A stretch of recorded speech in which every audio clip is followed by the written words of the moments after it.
Hello everyone. इस video में मैं आपको CSIR NET life science and physical science June 2019 का पार्ट ए के क्वेश्चन बताने जा रही हूँ, जिसका फर्स्ट क्वेश्चन था a precious stone breaks into 4 pieces having weight in the population 1:2:3:4. The value of such a stone is proportional to the square of its weight. What is the percentage loss in the value incurred due to breaking? इसमें बोला गया है एक precious stone था जो टूटकर 4 pieces में divide हो गया, जिसका रेशो दिया है, वेट का रेशो दिया है 1:2:3:4. The value of such a stone is proportional to the square of its weight. और इसकी जो वैल्यू है, वो स्टोन की जो वैल्यू है वो प्रोपोर्शनल होगी उसके वेट के स्क्वायर के. तो हमें बताना है कि टूटने के बाद उसमें कितना % का लॉस हुआ. तो सबसे पहले अगर एक्चुअल वेट जो है, एक्चुअल वेट जो स्टोन का है वो x ले लेते हैं, तो उसकी जो वैल्यू होगी वो क्या होगी? Value of such a stone is proportional to square of its weight. जो इसकी वैल्यू हो जाएगी वो इसके वेट के स्क्वायर के इक्वल हो जाएगी, यानी कि वो x स्क्वायर के इक्वल हो गई. अब उसने बोला कि वो जो स्टोन था वो 4 पीसेस में टूट चुका है. तो 4 पीसेस में टूटने के बाद उनका रेशो आ रहा है, वेट का रेशो आ रहा है 1:2:3:4. अगर फर्स्ट वाले पीस का जो वेट है वो A ले लेते हैं, सेकंड वाले पीस का वेट जो है वो 2A ले लेते हैं, थर्ड वाले का 3A और फोर्थ वाले का 4 टाइम्स ऑफ A. जब भी आपको रेशो में कोई चीज़ दी होती है तो उसके साथ अगर आप किसी चीज़ को मल्टीप्लाई कर दे तो उनका रेशो भी जो होगा वो इक्वल ही होगा, क्योंकि A से A सब जगह जो होगा वो कैंसल हो जाता है आपस में. जो एक्चुअल वेट आएगा वो पीसीस का वो टूटने के बाद वो ये हो जाएगा. नो डाउट 1, 2, 3, 4 भी वेट हो सकता है, बट जब उनका रेशो लेते हैं तो कुछ ना कुछ कैंसल होता है. तो इसीलिए हमने A जो है साथ में मल्टीप्लाई कर दिया. जो कैंसल टर्म है वो कोई कांस्टेंट है A. अब इसकी जो वैल्यू होगी, ये तो हमारे पास वेट आ गया. अब जो वैल्यू आएगी वो A स्क्वायर आ जाएगी, इसकी 2A होल स्क्वायर आ जाएगी, इसकी 3A होल स्क्वायर आ जाएगी और इसकी 4A होल स्क्वायर आ जाएगी. इसकी जो वैल्यू आई वो A स्क्वायर आई, इसकी वैल्यू 4A स्क्वायर आई, इसकी 9A स्क्वायर एंड इस वाले की आई 16A स्क्वायर. और जो इन सबकी जो टोटल वैल्यू आएगी वो हमारे पास आएगी A square plus 4A square plus 9A square plus 16A square, which is equal to जो हमारे पास वैल्यू आएगी वो आएगी 30A स्क्वायर की. इन सबको जब हम ऐड करेंगे तो ये 30A स्क्वायर के इक्वल आ जाएगा. और जो हमारे पास x की जो वैल्यू थी वो इक्वल थी A plus 2A plus 3A plus 4A के इक्वल, क्योंकि वेट टूटने के बाद पीसीस का वेट बताया गया है. जब इन सब वेट को ज्वाइन करेंगे तो वेट तो टोटल बड़े वाले जो स्टोन था उसी के इक्वल आएगा, वेट में तो कोई डिफरेंस नहीं आएगा. यानी कि जो x की वैल्यू आएगी वो हमारे पास आएगी 10A, और जो वेट की वैल्यू आएगी वो आएगी 10A. और जो इसकी वैल्यू होगी, जो इसका प्राइस होगा वो x स्क्वायर के इक्वल था, यानी कि 10A स्क्वायर के इक्वल आएगा, यानी कि 100A स्क्वायर.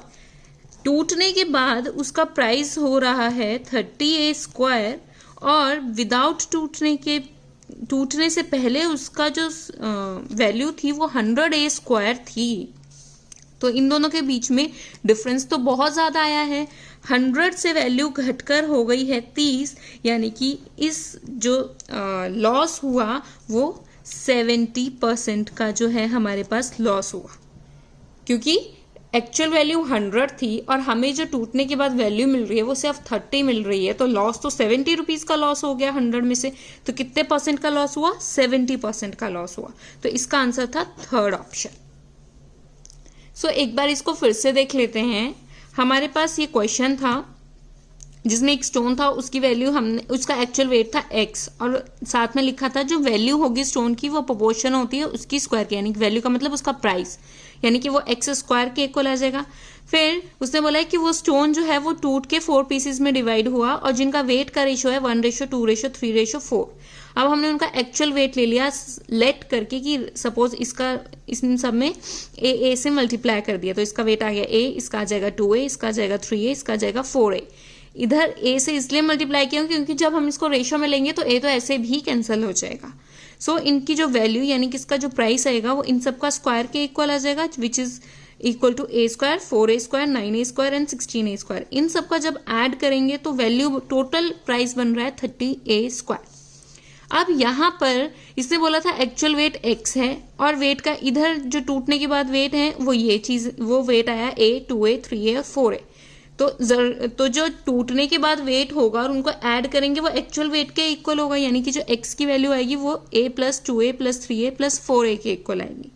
तो वेट जो होगा वो 10a आ जाएगा बड़े वाले स्टोन का, वैल्यू इसकी आ जाएगी 10a का whole square which is equal to 100a square. अब जो एक्चुअल प्राइस था स्टोन का वो आएगा 100a स्क्वायर, बट टूटने के बाद जो प्राइस आ रहा था वो 30a स्क्वायर आ रहा था। अब हमें यहाँ पे पूछा गया है कि कितने % का लॉस हुआ। अगर 100 रुपए का कोई चीज है और टूटने के बाद वो 30 रुपए का हो जाता है तो हमें तो लॉस हो गया 70 रुपीज का, तो 70% का लॉस होगा, क्योंकि 100 का मतलब है इधर 100%, और 100 का जब हम 30% निकालेंगे तो वो 30 होगा और 70% निकालेंगे तो वो 70 आ जाएगा। तो इसी वजह से इसका जो लॉस होगा वो 70% लॉस होगा। So next question number 2 is, two runners starting together run on a circular path taking 6 and 8 minutes respectively. To complete one round, how many minutes later do they meet again for the first time on the start line assuming constant speed? बोला है 2 runner है वो एक साथ भागना start करते हैं एक सर्कुलर पाथ पे, और एक ले रहा है 6 मिनट और एक ले रहा है 8 मिनट उस सर्कुलर राउंड को कंप्लीट करने के लिए। तो बताना है कि कितने मिनट के बाद वो पहली बार आपस में मिलेंगे। तो जब भी इस तरह का क्वेश्चन आए कि कितने मिनट के बाद वो फर्स्ट टाइम मिले, तो कुछ नहीं करना है, हमें एलसीएम लेना है 6 and 8 का, और 6 and 8 का एलसीएम जब हम लेंगे तो वो आएगा 24 आएगा। कैसे? 2, 3, इसे मतलब 2 से इसको दोनों को डिवाइड किया तो 4 आ जाएगा। अब 3 और 4 जो है आपस में नेक्स्ट टाइम 4 2 से डिवाइड होगा तो इसको यहीं पे ड्रॉप कर लेती हूँ मैं। तो 3 × 4 × 2 जो है वो इसका एलसीएम आ जाएगा 12 × 2 = 24, यानी कि वो 24 मिनट के बाद दोबारा आपस में फर्स्ट टाइम जो है वो 24 मिनट के बाद मीट करेंगे। तो इसका आंसर था option second. Question number 3 is, the distribution of grades secured by student in a class is given in the table below. हमें डिस्ट्रीब्यूशन दिया है ग्रेड का जो स्टूडेंट ने सिक्योर किया। ग्रेड है A, B, C, D grades है and the fraction of population दिया 0.1, 0.4, 0.3 एंड 0.2। तो हमें बताना है what is the least possible population of the class.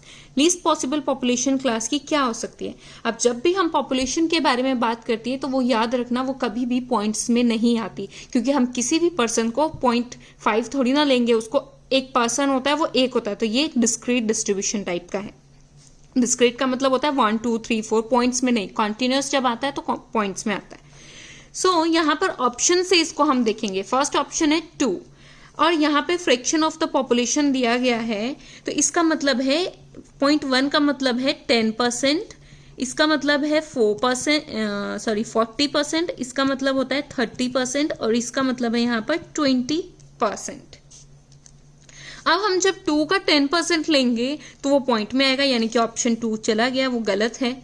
जब 4 का हम 10% लेंगे तो वो भी हमारे पास पॉइंट में आएगा, तो हम ये भी नहीं लेंगे। जब हम 8 का 10% लेंगे तो वो भी पॉइंट में आएगा, यानी कि थर्ड ऑप्शन भी कैंसिल हो गया। बट जब हम 4 का 10%, 10 का जब हम 10% लेंगे तो हमारे पास 1 आ रहा है, यानी कि यहाँ पर 1 आ रहा है। ए ग्रेड एक स्टूडेंट को मिला। अब 10 का जब हम 40% लेंगे, 0.4 का मतलब है 40%, तो हमारे पास 4 आ रहा है, यानी कि ये 4 स्टूडेंट। फिर जब हम 30% लेंगे 3 स्टूडेंट, और जब हम 20% लेंगे तो 2 स्टूडेंट। यानी कि ऑप्शन 10 ही एक ऐसा ऑप्शन है जो इस कंडीशन को सेटिस्फाई कर रहा है, और कोई ऑप्शन नहीं है, इसलिए इसका ऑप्शन था ऑप्शन 4 इसका आंसर है। अगर आप 2, 4 और 8 का यहाँ परसेंटेज निकाल कर देखोगे तो वो हमेशा जो है फ्रैक्शन के अंदर आएगा, और हम पॉपुलेशन को कभी फ्रैक्शन में नहीं लेंगे, कभी भी किसी पर्सन को फ्रैक्शन में नहीं काउंट करते। इसी वजह से हमने जो है ऑप्शन से इसको देखा, और ऑप्शन 10 जो है वही इन सभी कंडीशन को सेटिस्फाई कर रहा है, तो इसका आंसर था option 4। So question number 4 is the 9 number x1, x2, x9 are in ascending order. The average m is strictly greater than all the first 8 number. Which of following is true? Average of x1, x2, so on m is greater than m. Here are the options. इसको करने के लिए हम इस type का जब भी question आएगा तो हम इसमें एग्जाम्पल लेके इसको सॉल्व करेंगे, और जो एग्जाम्पल है वो हमें क्वेश्चन से देख के लेना पड़ेगा। तो सबसे पहले बोला है x1, x2 और xm are in ascending order. Ascending order का मतलब है वो इंक्रीजिंग ऑर्डर में है, एंड देयर एवरेज m, और यानी कि इनका जो एवरेज है वो m है, वो strictly greater than all the first 8 numbers है। यानी कि जो m की वैल्यू है वो ग्रेटर देन x1 है स्ट्रिक्टली, और स्ट्रिक्टली का मतलब है ग्रेटर, वो बड़ा होगा ही होगा, वो इक्वल नहीं हो सकता। और m की वैल्यू ग्रेटर देन x2 भी है, एंड सो ऑन m की वैल्यू ग्रेटर देन x8 है। x9 के बारे में हमें कुछ नहीं बोला गया है। साथ में वो असेंडिंग ऑर्डर में है। जब भी असेंडिंग ऑर्डर में बोला जाए तो इसका मतलब ये होता है कि x1 is less than equal to x2 is less than equal to x3 is less than equal to x4 and so on less than equal to x9, कुछ इस तरह से होगा। अब हमें यहाँ पर एग्जाम्पल लेना पड़ेगा। अगर मैं यहाँ पर 1 ले लेते हैं, अगर हम यहाँ पे इनकी जगह 1 1 1 अप टू 8 तक 1 लेते हैं, 8th पोजीशन तक 1 लेते हैं, और इसमें 9th पोजीशन पे 10 ले लेते हैं, और इन सबको अब इसका एवरेज निकाल देते हैं। एवरेज का मतलब होता है sum of all numbers divided by total numbers. तो 1 को 8 तक सम करेंगे तो 8 प्लस 10 अपॉन टोटल नंबर्स थे 9, तो यहाँ पर आएगा 18 upon 9 which is equal to 2।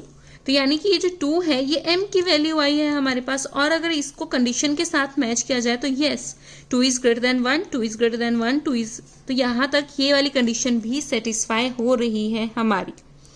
So next में क्या बोला गया है, अब हमें क्या करना है, average of x1, x2, x9 और m का एवरेज निकालना है। तो हम उसका भी एवरेज निकाल देते हैं, यानी कि x1 plus x2 plus x9 plus m upon ये टोटल, ये तो 9 नंबर थे, ये 10th नंबर अपॉन 10 करना पड़ेगा। इन सबका सम जो था वो 18 था, और इसका सम जो है वो 2 आ रहा है हमारे पास, तो अपॉन 10 कर देते हैं, यानी कि 20 अपॉन 10 करेंगे तो हमारे पास फिर से एवरेज आ रहा है 2।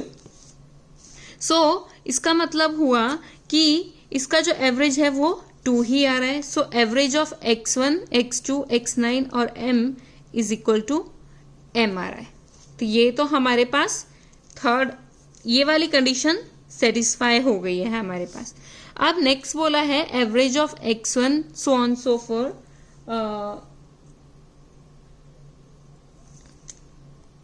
सो नेक्स्ट में हमें ये तो निकल गया कि average of x1, x2, x9 और m जो है वो 2 आ रहा है, तो इसके साथ हमारा थर्ड ऑप्शन मैच कर रहा है सिर्फ, बट हमें साथ में निकालना है average of x2 so on so for x9 का भी तो एवरेज निकालना है। और तो जब हम average of x2 plus x3 and so on so for x9 upon ये नंबर्स जो हैं ये 9 नहीं है, ये नंबर्स जो हैं हमारे पास 8 हैं, और x2 से x8 तक का सम जो है वो 7 आएगा, प्लस 10 करेंगे अपॉन 8 आ जाएगा, तो यहाँ पर 17 आ जाएगा। तो ये आएगा 2 पॉइंट समथिंग, क्योंकि 8 2 16 होते हैं तो 2 पॉइंट समथिंग ये नंबर आएगा, और 2 पॉइंट समथिंग यानी कि m की वैल्यू तो 2 है, तो ये ग्रेटर देन m आएगा। तो इसका ऑप्शन था ऑप्शन थर्ड, इसका आंसर है। सो यहाँ पर हम क्या करेंगे, यहाँ पे असेंडिंग ऑर्डर की जब भी बात करते हैं तो इक्वालिटी का साइन आता है, और जब भी स्ट्रिक्टली की बात करते हैं तो इक्वालिटी का साइन नहीं आता, फिर वो स्ट्रिक्टली इंक्रीजिंग हो या डिक्रीजिंग हो। तो इसलिए मैंने यहाँ पर ग्रेटर का साइन लगाया है और यहाँ पर मैंने इक्वालिटी का साइन भी लगाया है। अब यहाँ पर ये इंक्रीजिंग ऑर्डर में शो हो रहा है। फिर मैंने इसमें x1 से लेके x8 की वैल्यू 111 ले ली और x9 की वैल्यू जो है वो 10 ले ली। इसको हम विदाउट एग्जाम्पल नहीं कर सकते। फिर एवरेज जो है हमने इसका निकाल दिया, वो 2 आ रहा था which is greater than 111। And जब हमने बाकी इसका और m के साथ का एवरेज निकालेंगे तो वो भी 2 ही आएगा। तो ये वाला ऑप्शन जो है उसका सही हो गया। बट हमें average of x2 to x9 भी निकालना था which is 2 point something which is greater than m। सो इसने ये वाली कंडीशन भी सेटिस्फाई कर दी। तो इसका मतलब है ऑप्शन 3 इसका आंसर होगा। Question number 5 is which among the following diagram represent women, mothers, human beings. अब हमें ये चीज पता है कि जो मदर्स जो होंगी वो वीमेन जो है वो ह्यूमन बींग्स तो हैं, और जो वीमेन होती हैं वो मदर्स भी होती हैं। तो यहाँ पर अगर ह्यूमन बीइंग का मतलब है पूरा का पूरा हम सेट लेंगे, उसके अंदर मदर्स एंड वीमेन्स आएंगी। तो यहाँ पर अगर मैं इसको ऑप्शन 2 को देखूँ, ये हम ह्यूमन बीइंग ले रहे हैं, ये हम विमेन ले रहे हैं और ये मदर ले रहे हैं, तो ये दोनों तो आपस में कनेक्ट ही नहीं हो पा रही है। और सारी की सारी जो विमेन्स होती है वो ह्यूमन बीइंग्स आएंगी, यानी कि जो ये चीज है वो अंदर इंक्लूड होनी थी। तो ये ऑप्शन जो है वो गलत है। नेक्स्ट ऑप्शन में भी सेम यही दिया गया है कि अगर इसको हम ह्यूमन बीइंग लेते हैं, ये मदर ले लेते हैं और ये विमेन ले लेते हैं, तो ये आपस में कुछ कनेक्शन नहीं हो रहा है, क्योंकि सभी की सभी विमेन जो होती हैं वो ह्यूमन बीइंग होती हैं। तो ये भी कैंसिल हो गया। और फोर्थ ऑप्शन भी वैसे ही इसी तरह से कैंसिल हो गया, कुछ चीज कनेक्टेड नहीं है। बट फर्स्ट ऑप्शन जो है वो फुली कनेक्टेड है, क्योंकि अगर ऊपर वाले को हम ह्यूमन बीइंग लेते हैं, फिर उसके अंदर मदर्स आती हैं और उसके अंदर ह्यूमन बीइंग के अंदर वीमेन आती है, वीमेन के अंदर ही मदर्स आती है। सो इसका आंसर आएगा option first. So question number 6 is how many quadrilateral does the following figure have. Quadrilateral का मतलब होता है जिसकी 4 साइड्स होती है, उसको क्वाड्रिलेटरल बोलते हैं। तो यहाँ पर हमें स्क्वायर भी दिख रहा है और रेक्टेंगल्स भी दिख रही है, तो वो दोनों क्वाड्रिलेटरल आएगी। तो सबसे पहले total number of squares count कर लेते हैं, छोटे वाले जिसमें 1 बॉक्स इंक्लूडेड है। तो आएगा 1 2 3 4 5 6 7। तो 7 तो टोटल स्क्वायर आ जाएंगे इसमें। फिर अब जिसमें सिंगल 1 बॉक्स, आप डबल बॉक्स वाले देख लेते हैं। सो 1 2 3 4, ये तो हॉरिजॉन्टली था, वर्टिकली भी देखते हैं, हॉरिजॉन्टली 4 आएंगे। 5 6 7 और यहाँ पर ये 8। तो जो डबल वाले आ गए वो भी आ गए, वो आगे हमारे 8। अब हम जिसमें 3 बॉक्सेस इंक्लूड होते हैं वो देख लेते हैं। तो आएगा 1 और ये वाला आ जाएगा 2। तो 3 बॉक्सेस वाले आ जाएंगे 2, सिंगल बॉक्सेस वाला है 7, डबल बॉक्सेस वाला है 8, ट्रिपल बॉक्सेस वाले आए 2। अब हम 4 बॉक्सेस वाले देखते हैं। तो 4 बॉक्सेस वाले कितने आएंगे, इसमें देखो 4 बॉक्स इंक्लूड हो रहा है 1, और यहाँ पर एक 4 बॉक्स इंक्लूड हो रहा है 2, और कोई भी ना तो स्क्वायर है ना ही रेक्टेंगल है। तो इसका मतलब है 4 बॉक्सेस वाले 2 आ जाएंगे, और जब इन सबको ऐड करेंगे तो हमारे पास आएगा 15, 15 एंड 4 इज 19। सो इसका आंसर था 19 विच इज ऑप्शन 3rd। तो इसका आंसर था ऑप्शन 3rd। सो क्वेश्चन नंबर 7 है हमारे पास 12 balls, 3 each of the colors red, green, blue and yellow are put in a box and mixed. If 3 balls are picked at random without replacement, the probability that all 3 balls are of the same color, मतलब 12 balls थी और 4 different colour थे और हर एक colour की सिर्फ 3 balls थी।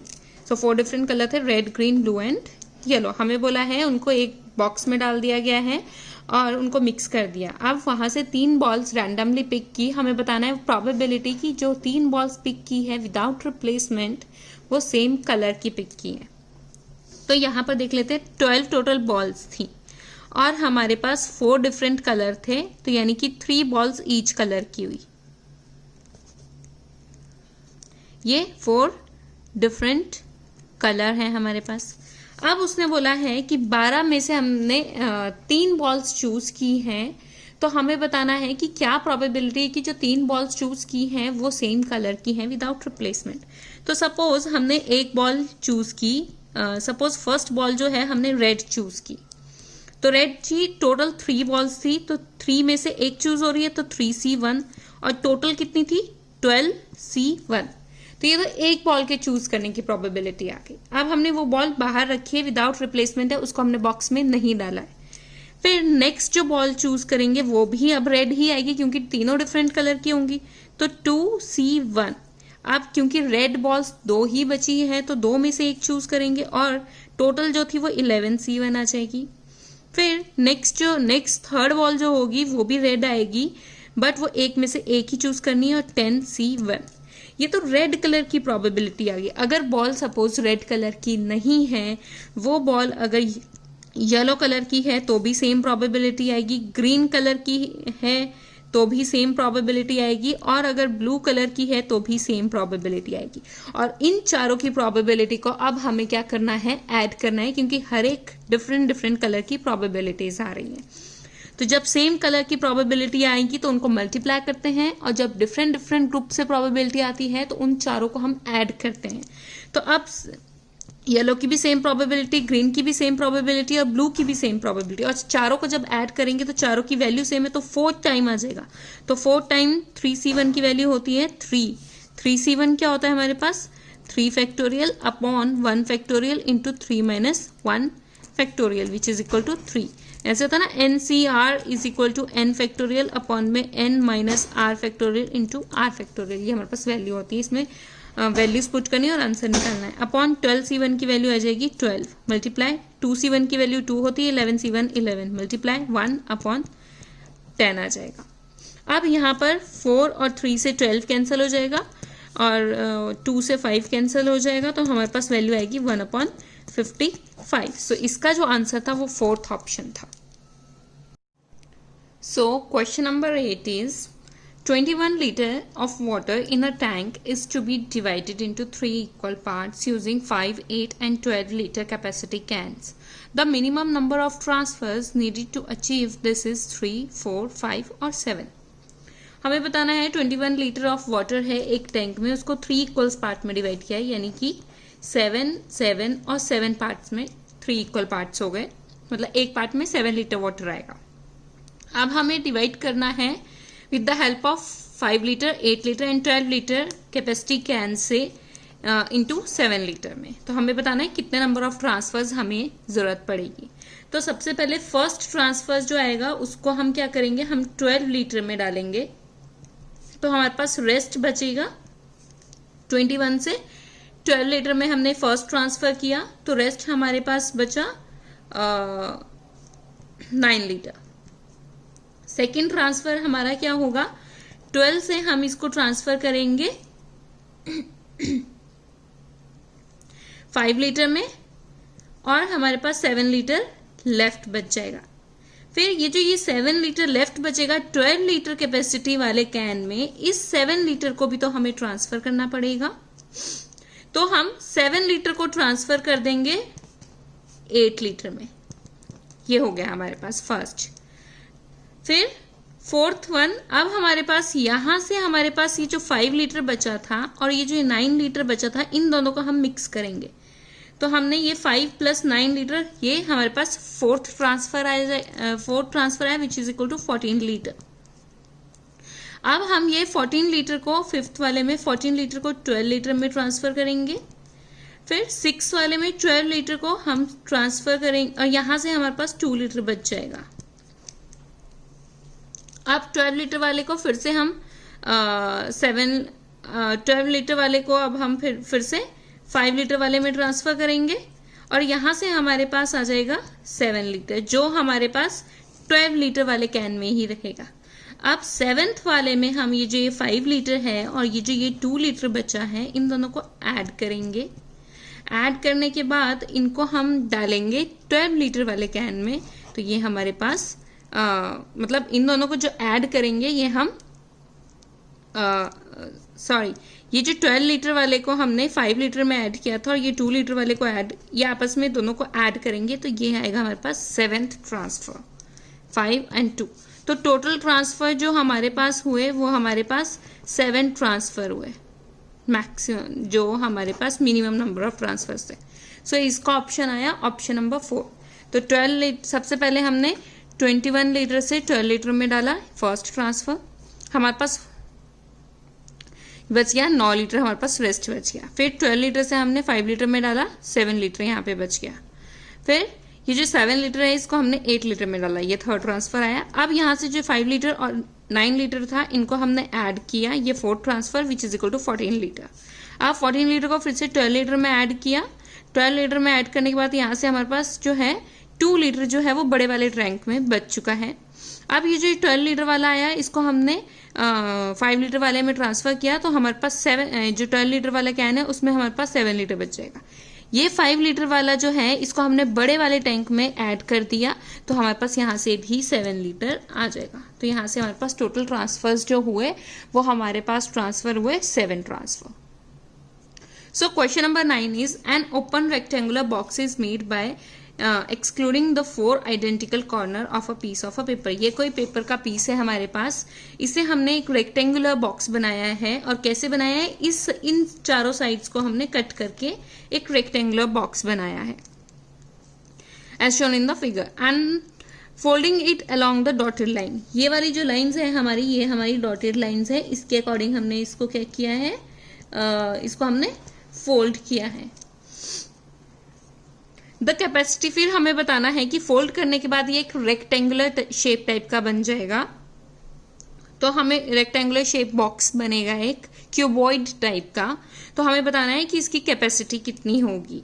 तो ये जो है इसको मैं आपको बता देती हूँ, जब ये फोल्ड करेंगे तो ये किस तरह से बनेगा। तो अगर हमने यहाँ से 10 सेंटीमीटर काट दिया, यहाँ से भी 10 सेंटीमीटर, तो ये बीच का जो स्पेस है ये 20 सेंटीमीटर बचेगा, यानी कि जो ये वाला स्पेस आएगा हमारे पास ये 20 सेंटीमीटर आएगा। फिर हमने इसको जब फोल्ड किया तो हमारे पास कुछ ये इस तरह से बनेगा, तो ये क्यूबॉइड बॉक्स बन जाएगा जो ऊपर से खाली होगा और नीचे से ये एकदम पेपर है, ये बेस हमारा इसका एकदम पेपर का है। अब इसमें बोला गया है कि इसमें हमें लिक्विड को ऐड करना है। जब हम इसमें लिक्विड ऐड करेंगे तो हमें पता होना चाहिए कि जो ये क्यूबॉइड टाइप का है, तो वॉल्यूम ऑफ अ क्यूबॉइड का जो वॉल्यूम होता है वो कितना होता है, तो होता है length into breadth into height. So यहाँ पर ये आ जाएगा 10 और ये इसकी हाइट आ जाएगी 20। सो यहाँ पर 20 इंटू 10 इंटू 20, जब इन सबको मल्टीप्लाई करेंगे तो हमारे पास आएगा 4000 सेंटीमीटर क्यूब।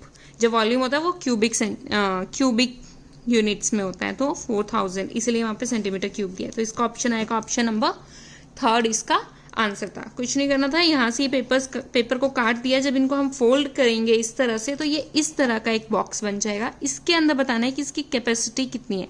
कैपेसिटी का मतलब ये होता है हमें इसका वॉल्यूम निकालना है। सो नेक्स्ट क्वेश्चन है which of the following is largest. हमें बताना है कौन सा लार्जेस्ट है। तो लार्जेस्ट करने के लिए हम क्या कर देते हैं, ये जो ऊपर पावर्स हैं इनको हम स्प्लिट कर देते हैं। 5 into 10, 3 raise power 4 into 10, 4 raise power 3 into 10 and 5 raise power 2 into 10 की फॉर्म में लिख देते हैं। अब इसको लिख सकते हैं 2 raise power 5 into whole power 10, 3 raise power 4 whole power 10, 4 raise power 3 whole power 10 and 5 square whole power 10। अब यहाँ पर आप देखेंगे तो सबकी पावर जो है वो 10 आ चुकी है। अब इसको जो है अंदर खोल देते हैं। तो 2 रेज पावर 5 की वैल्यू होती है 32 रेज पावर 10, 3 रेज पावर 4 की वैल्यू होती है 81, 4 रेज पावर 3 की वैल्यू होती है 64 raise power 10 and 5 square is 25 raise to the power 10। अब हमें बताना है कि सबसे बड़ा कौन सा है। जो बेस होगा वो सबसे बड़ा, जो सबसे बड़ा बेस होगा वही वैल्यू जो होगी वो सबसे बड़ी होगी। तो यहाँ पर जो 81 बेस है वो सबसे लार्जेस्ट आ रहा है, यानी कि जो 3 रेज पावर 40 है उसकी वैल्यू जो है वो सबसे बड़ी है, क्योंकि 32 रेज पावर 10, 81 मैक्सिमम है इन सब बेसिस में और सबकी पावर तो सेम ही है। तो जो बेस सबसे ज्यादा बड़ा होगा वही वैल्यू सबसे बड़ी होगी। तो इसका ऑप्शन था ऑप्शन सेकंड, इसका आंसर था, ये ऑप्शन सेकंड था। क्वेश्चन नंबर 10 है, हमें एक सर्कल दिया गया है जिसका सेंटर जो है वो O है। इसमें हमारे पास एंगल PAO की वैल्यू दी है 40 डिग्री, एंगल PBQ की वैल्यू दी है, ये वाला एंगल दिया है 30 डिग्री हमें, and outer angle that is angle AOB, इसीलिए इसको आउटर बोला है क्योंकि ऊपर वाला है। ऊपर वाला पोर्शन जो है वो 2 to 0 दिया गया है। हमें बताना है एंगल AQB के बारे में। तो ये बहुत इजी क्वेश्चन था। अगर कोई हमारे पास सर्कल होता है और बीच इसका कोई सेंटर है अगर O, और यहाँ पर यह एंगल कोई थीटा बन रहा है, अगर यहाँ कोई एंगल थीटा है और इस सर्कल पे इस वाली आर्क को छोड़ के इधर कहीं पर भी कोई पॉइंट होगा, यहाँ पर, यहाँ पर, यहाँ पर P, Q, R, और वो लाइन ज्वाइन कर रहा है इस पॉइंट से A और B से, कुछ इस तरह से, यहाँ पर ये ज्वाइन कर रहा है इस तरह से, और यहाँ पर ये ज्वाइन, बट ये जो पॉइंट्स होने चाहिए वो A और B ऊपर वाली आर्क में होने चाहिए, नीचे वाली आर्क में नहीं होने चाहिए। तो जो ये एंगल्स, जितने भी एंगल होते हैं, ये A, P, B, A, Q, B, A, R, B, ये सारे एंगल इक्वल होते हैं। और ये किसके इक्वल होते हैं? इस एंगल का हम हाफ कर देते हैं, यानी कि थीटा.2, ये भी थीटा.2 आएगा। और जब भी कोई एक सर्कल का जो एंगल होता है वो 360 डिग्री होता है। अब हमें पता है ये 220 डिग्री एंगल है, तो हम यहाँ से ये एंगल निकाल देंगे, तो ये वाला एंगल आएगा, ये आएगा 360 डिग्री माइनस 220 डिग्री, और जब इसमें से माइनस किया हमने तो ये आएगा 140 डिग्री। तो ये वाला एंगल आएगा, ये 140 डिग्री आएगा। अब मैंने आपको बताया था अगर कोई भी पॉइंट इस A और B से ऊपर वाली लाइन आर्क पे होगा, जैसे ये P और Q पॉइंट है, तो जो एंगल बनाएंगे ये वाला एंगल और ये एंगल, ये इस एंगल का हाफ हो जाएगा।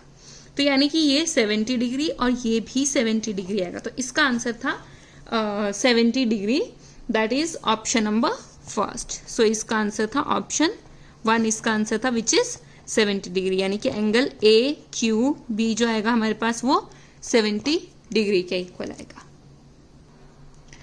क्वेश्चन नंबर 12 है, एक कैनाल सिस्टम दिया गया है फिगर में, इस तरह का सिस्टम है, यहाँ से A और B इसके जो है हमारे पास 2 चैनल्स हैं, और G1 एंड G2 जो है वो गेट्स हैं, आर ऑपरेटेड इंडिपेंडेंटली, वो इंडिपेंडेंटली ऑपरेट हो रहे हैं, मतलब इसका और इसका एक दूसरे के ऊपर कोई फर्क नहीं पड़ रहा है, कौन पहले चल रहा है, कौन क्लोज हो रहा है, कौन ओपन हो रहा है।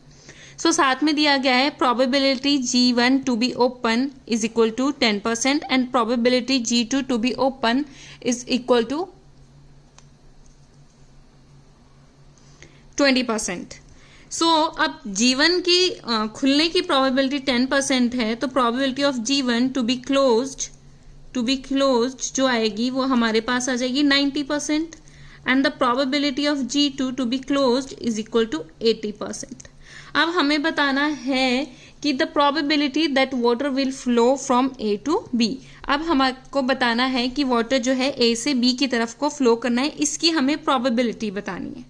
तो इस तरह से हो सकता है कि या तो G1 भी ओपन हो और G2 भी ओपन हो, दोनों ओपन हो सकते हैं, एक किया जाएगा यहाँ पर, दूसरा इसमें मल्टीप्लाई आएगा, फिर सेकेंड वन आ जाएगा G1 ओपन हो और G2 क्लोज हो तो भी पानी फ्लो करेगा, और नेक्स्ट आएगा G2 ओपन है बट G1 इज क्लोज्ड, तो ये थर्ड प्रोबेबिलिटी आ जाएगी।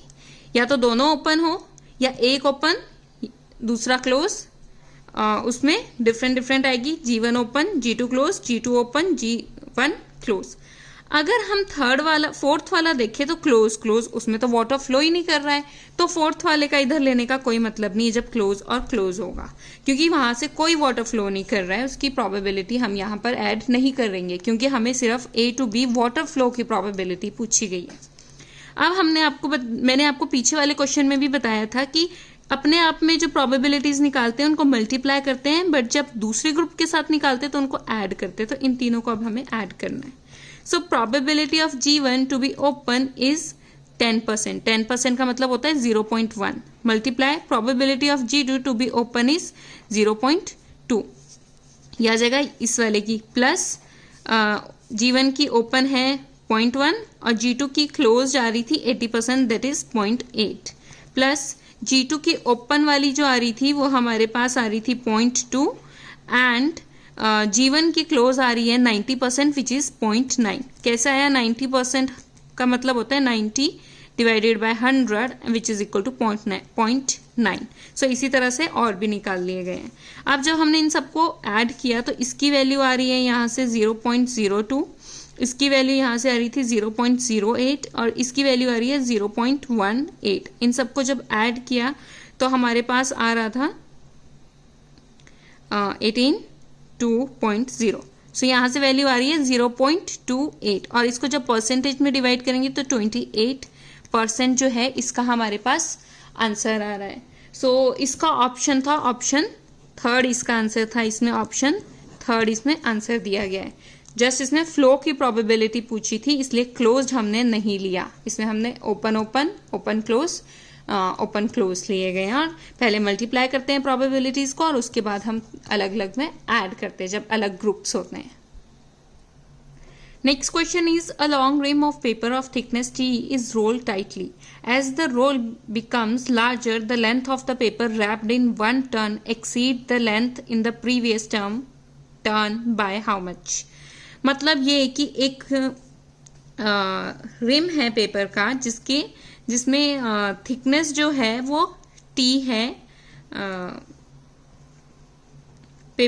रिम की, ठीक है। तो सपोज रिम इस तरह से होता है तो मतलब पेपर इस तरह से उसमें फोल्ड किया हुआ है इस तरह से। सो अगर हम इस वाले को देखें तो ये यहाँ पर ख़त्म हो रहा है और ये वाला जो नेक्स्ट आ रहा है वो यहाँ पर ख़त्म हो रहा है। सो एक तरह से देखा जाए तो एक रोल अगर इतना है और दूसरा रोल इतना है और फर्स्ट रोल का अगर रेडियस हम r ले ले और बोला है इसमें थिकनेस जो है वो t है, तो जब अंदर वाला जो है रोल इसका जो रेडियस है वो r है और जो बाहर वाला रोल है उसका जो रेडियस है वो r प्लस t है। तो हमें बताना है the length of paper wrapped in one turn exceed by the length in the previous term. तो हमें बताना है इसमें कितनी लेंथ जो है वो इंक्रीज हुई पेपर की age compare to previous term से। तो सबसे पहले इसकी हम लेंथ का मतलब है इसका हम सरकमफ्रेंस निकाल रहे हैं। सपोज अगर ये एक पेपर है और इसको हमने फोल्ड किया है यहाँ पर, तो इसका लेंथ का मतलब क्या हुआ, इसकी हमारे को ये सरकमफ्रेंस निकालनी है। तो और हमें पता है circumference of a circle is 2πr।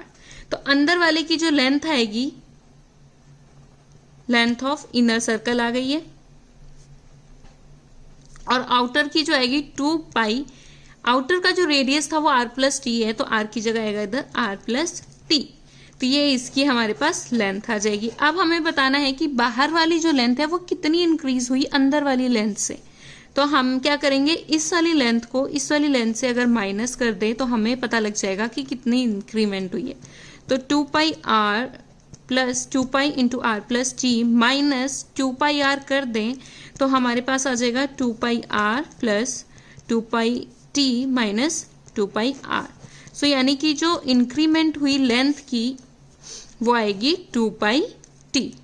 तो यहाँ पर इसका आंसर था ऑप्शन फोर्थ, इसका आंसर था। तो इसमें कुछ नहीं बताना था कि बाहर वाले में कितना इंक्रीमेंट हुआ लेंथ में। पहले मतलब 2πr तो लेंथ इसकी होगी प्लस इसमें और कितना इंक्रीमेंट हुआ, तो जो इंक्रीमेंट होगा वो 2πt का इंक्रीमेंट हुआ, मतलब इतने से वो एक्सटेंड हुई उसकी लेंथ। क्वेश्चन नंबर 14 है हमारा, point A on a wheel of radius r touches the horizontal plane at point P. It rolls without slipping till point A is at the highest position in the first turn. What is the final distance between A and P? तो इसका मतलब ये हुआ कि हमारे पास ये कोई एक हमारे पास यहाँ पर व्हील था, यहाँ पर कोई एक, और इसने बोला है ये पॉइंट P पर A पोजीशन जो थी वो पहले पॉइंट P पे थी हॉरिजॉन्टल के ऊपर।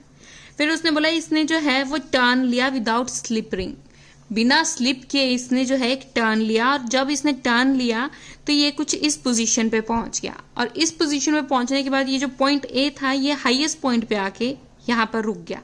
अब हाईएस्ट पॉइंट का मतलब है यहाँ से लेके यहाँ तक का जो डिस्टेंस होगा वो 2r के इक्वल होगा, where r is the radius of circle, where r is the radius of wheel, इधर व्हील की बात हो रही है। तो ये जो डिस्टेंस है ये मैक्सिमम है और मैक्सिमम डिस्टेंस जो होता है वो हमारे पास डायामीटर के ही इक्वल होता है।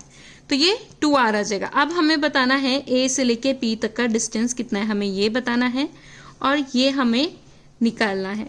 तो ये कैसे निकलेगा, ये जो ये वाला डिस्टेंस है ये कैसे निकलेगा, तो यहाँ से जब ये पोजीशन यहाँ पर आई तो इसका मतलब है इस व्हील ने सिर्फ हाफ टर्न लिया है यहाँ तक, मतलब ये व्हील जो है वो आधा ही टर्न हुआ है और यहाँ पर पहुंचा है। क्योंकि अगर इसने पूरा टर्न लिया होता तो फिर जो पॉइंट ए था वो जो पॉइंट था वो इसी पोजीशन पे आ जाता, तो इसका मतलब हुआ इस व्हील ने यहाँ पहुंचने के लिए सिर्फ हाफ टर्न लिया है। और जब भी व्हील जो है वो टर्न लेता है तो वो जो लेंथ कवर करता है वो इक्वल होता है इसके सरकमफ्रेंस के, और हमें पता है सरकमफ्रेंस जो होता है ये सर्कल का वो 2πr होगा, और व्हील सर्कल की फॉर्म में है तो इसका जो सरकमफ्रेंस होगा वो 2πr आएगा, सरकमफ्रेंस ऑफ सर्कल।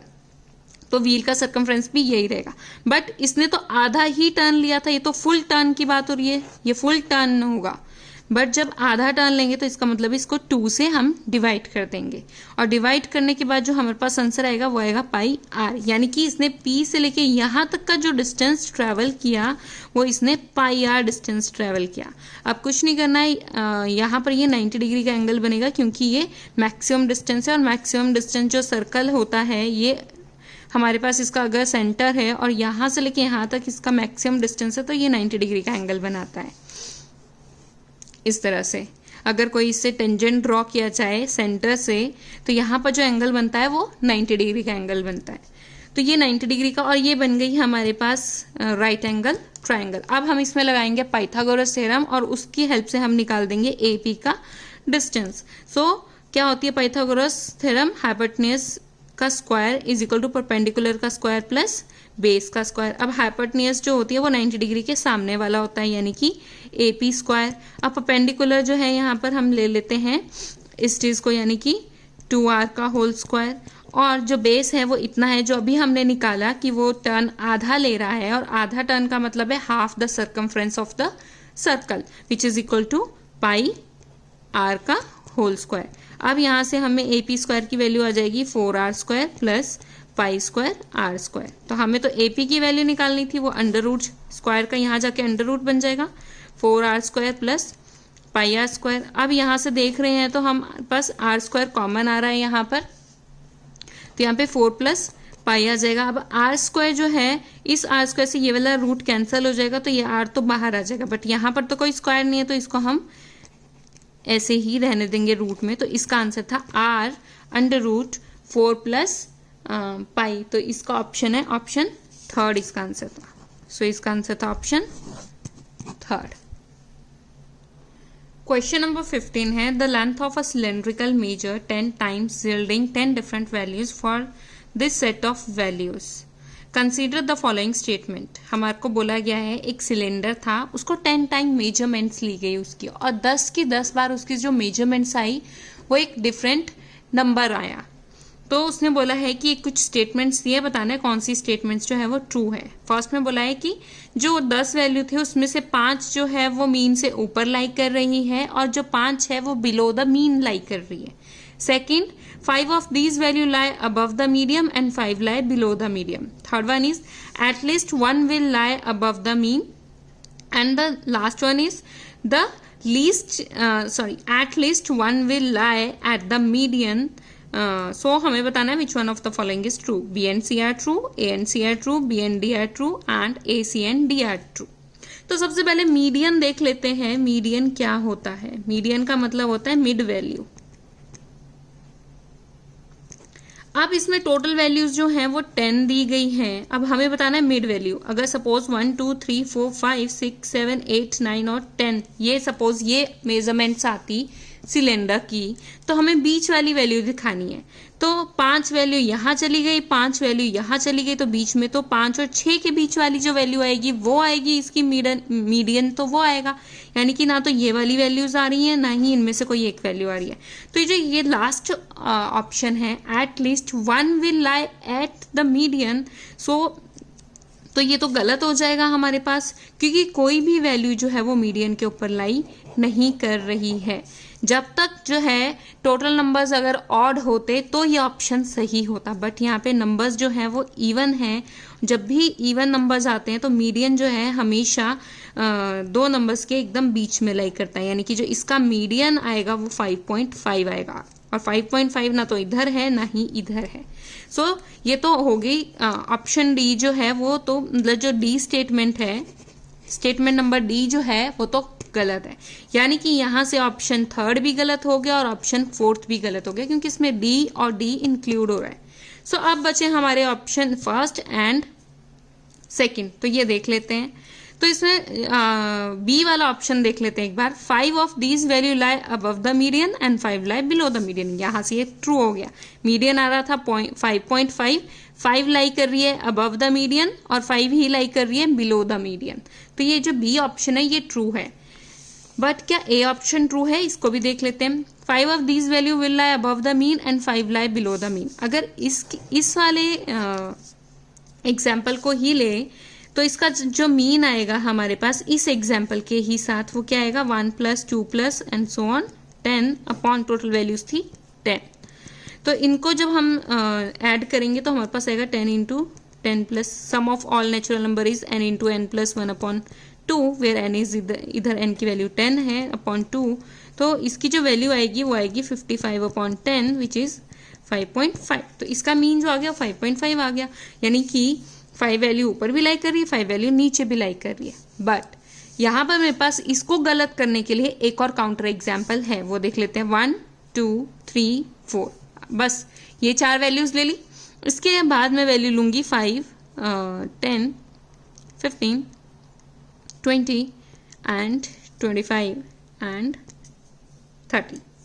सो ये वैल्यूज आ जाएगी। इसका जो सम है वो 10 आ रहा है, ये 25 हो जाएगा, ये 35 हो जाएगा, ये 45 हो जाएगा। अब इन सबको ऐड कर लेते हैं। यहाँ पर ऐड करने पे 35 55 एंड 45 इज 100 एंड 110 यहाँ पर जो है हमारे पास वैल्यू आ रही है। और इसको जब हम 10 से डिवाइड करेंगे तो हमारे पास जो मीन आएगा वो 11 आएगा। तो इन सब का जो मीन आ रहा है वो 11 आ रहा है यहाँ पर हमारे पास। इन सारी वैल्यू, ये तो सम किया है मैंने, इन सारी वैल्यू का जो मीन आ रहा है वो 11 आ रहा है, यानी कि 1 2 3 4 5 10 15 25 20 25 एंड 30। इसका जो मीन आ रहा है वो तो 11 आ रहा है और 11 जो है वो हमारे पास यहाँ पर कहीं लाइक करेगा। अब मीन आ रहा है 11 से ऊपर वैल्यू आ रही है 6 और नीचे वैल्यू आ रही है 4।